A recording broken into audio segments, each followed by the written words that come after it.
جاوید سلطان کے سامنے کلمہ حق کہنے کی داعی عاصمہ جہانگیر نے اس مقولے پر اپنی آخری سانس تک عمل کیا۔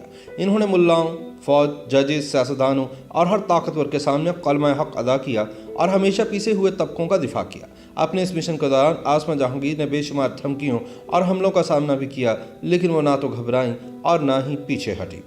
11 فروری سن 2018 کو کینسر کے ہاتھوں شکست کھا جانے والی عاصمہ جہانگیر اپنے پیچھے مزاحمت کی ایک ایسی شاندار روایت چھوڑ گئیں کہ جو آج بھی لوگوں کو آمریت، سماجی ناانصافی اور ظلم و بربریت کے خلاف آواز بلند کرنے اور جم کر لڑنے کا حوصلہ بخشتی ہے۔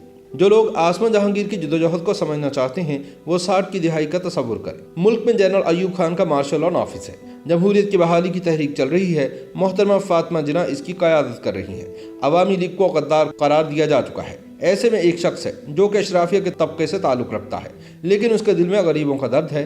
اس کا نام ملک غلام جیلانی ہے۔ وہ لاہور میں رہتا ہے اور مشرقی پاکستان کے بنگالی عوام اسے اتنے ہی محبوب ہیں جتنے پنجابی یا پشتو۔ وہ فوجی ایکشن میں بنگالیوں کے ساتھ ہونے والی ناانصافیوں پر آواز حق بلند کرتا ہے اور بنگالیوں کے جمہوری اور شہری حقوق کے لیے پلیک کارڈ اٹھا کر تنہا لاہور شہر کے ایک چوک میں جا کھڑا ہوتا ہے۔ لوگ اس تنہا آدمی پر آوازیں کستے ہیں، اسے غدار کہتے ہیں۔ یہ بھول جاتے ہیں کہ اس نے سن 1958 کی فوجی آمریت کے خلاف احتجاج کرتے ہوئے اپنے اعلیٰ عہدے سے استعفیٰ دے دیا تھا اور عوامی لیگ کے شیخ مجیب الرحمان کی گرفتاری اور اس وقت کے مشرقی پاکستان میں ہونے والی خونی داستان ستم کے خلاف آواز بلند کی تھی۔ پھر وہ جیل جاتا ہے۔ اس بہادر آدمی کی باشعور اور نوعمر بیٹی یہ سب کچھ دیکھ رہی ہے۔ باپ نے اسے شہری آزادی اور جمہوری جدوجہد کا سبق گھر پر پڑھایا ہے۔ بیٹی دیکھ رہی ہے کہ کس طرح اس کے گھر پر قاتلانہ حملہ ہوتا ہے۔ ہدف اس کا باپ ہے، لیکن اس حملے میں ایک صحافی جان سے گزر جاتا ہے جو ملک غلام جیلانی سے ملاقات کے لیے آیا تھا۔ بیٹی باپ کو جیل جاتے اور جیل سے آتے دیکھتی ہے اور اس کا دل پارا پارا ہوتا ہے۔ وہ اپنے باپ کی رہائی چاہتی ہے۔ ایک وکیل ملک غلام جیلانی کی رہائی کے لیے کاغذات تیار کرتا ہے تو عاصمہ سے بتاتی ہے کہ اس کی ماں کاغذات پر دستخط کے لیے موجود نہیں۔ وہ اس لڑکی کو دیکھتا ہے، اس کی عمر پوچھتا ہے اور جب وہ اسے بتاتی ہے کہ میری عمر 18 برس ہے تو وہ اسے کہتا ہے کہ اماں کے پاس ان کاغذات کو لے جانے کی ضرورت نہیں، تم بھی اس پر دستخط کر سکتی ہو۔ وہ وکالت نامے پر دستخط کر دیتی ہے اور یہیں سے وہ لڑکی پاکستانی آسمان پر طلوع ہوتی ہے جو باپ کی آزادی کا مقدمہ لڑنے گئی تھی اور پاکستانی عوام اور دنیا کے مظلوموں کے حقوق کی وکیل بن گئی۔ عاصمہ جیلانی کیس پاکستان کی تاریخ میں مارشل لاء جرنیلوں کے خلاف ایک مثال بن گیا۔ عاصمہ نے کنیٹ کالج سے BA کیا اور پھر وکالت پڑھنے میں جت گئی۔ اس کا پہلا مارکہ سن 1969 میں پنجاب میں گورنر ہاؤس کے دورے پر ہوا جہاں وہ ایک احتجاجی جلوس لے کر گئی تھی۔ سن 1983 میں جنرل ضیاء الحق کے دور حکومت میں اس نے ان شرعی قوانین کے خلاف آواز بلند کی جو اسلام کے نام پر عورتوں کے حقوق غصب کرنے کے لیے بنائے گئے تھے۔ وہ کبھی گھر میں نظر بند کی گئی، کبھی جیل بھیجی گئی، لیکن وہ گھبرائی نہیں اور اس نے human rights commission of Pakistan کی بنیاد رکھی۔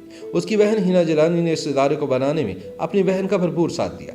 سر ہتھیلی پر رکھ کر عاصمہ، ہنا، آئیے رحمان اور عزیز صدیقی وغیرہ نے پاکستان میں انسانی حقوق، عورتوں، بچوں اور کچلی ہوئی اقلیتوں کے حقوق کے لیے مسلسل جدوجہد کی۔ سر ہتھیلی پر رکھنا عاصمہ اور ہنا کے لیے محاورہ نہیں، حقیقت تھی۔ ایک نوجوان لڑکی سمیہ سرور جو ان کے ادارے میں پناہ لیے ہوئے تھی، وہ ہنا کی موجودگی میں اپنی ماں کے ہاتھوں قتل ہوئی اور اس کا گرم نوجوان لہو ہنا اور عاصمہ کے دفتر میں بہا۔ عاصمہ نے جمہوری جدوجہد کا سبق سن 1972 میں اپنے والد کے مقدمے کے دوران پڑھا۔ بیرسٹر منصور قادر ملک غلام جیلانی کا مقدمہ لڑ رہے تھے۔ ان دونوں کو یاد کرتے ہوئے عاصمہ جہانگیر نے بتایا تھا کہ ہمارے گھر میں ہر وقت بنیادی حقوق اور بالغ حق رائے دہی کے بارے میں باتیں ہوتی تھیں۔ اس وقت ہم بچے تھے، میں نہیں جانتی تھی کہ بالغ حق رائے دہی کس چڑیا کا نام ہے۔ میں تو صرف یہ جانتی تھی کہ میرے والد اس کے لیے لڑ رہے ہیں۔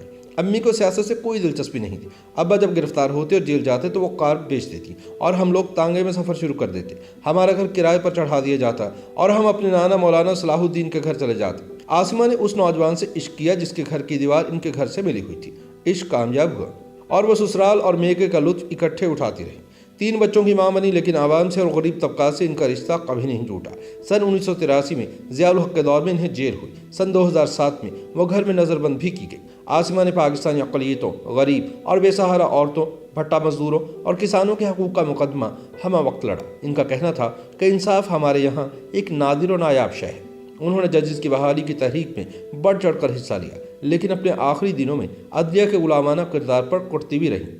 اپنی موت سے چند دن پہلے سپریم کورٹ میں ان کے دلائل کی گونج ہر طرف سنائی دی۔ سن 1983 میں ویمن ایکشن فورم کی تشکیل میں ان کا بنیادی کردار تھا۔ شہلا ضیاء، نگار احمد، روبینہ سہگل، نیلم حسین، فریدہ شہید، لالا رخ، نگہت سعید خان اور دوسری خواتین کے ساتھ مل کر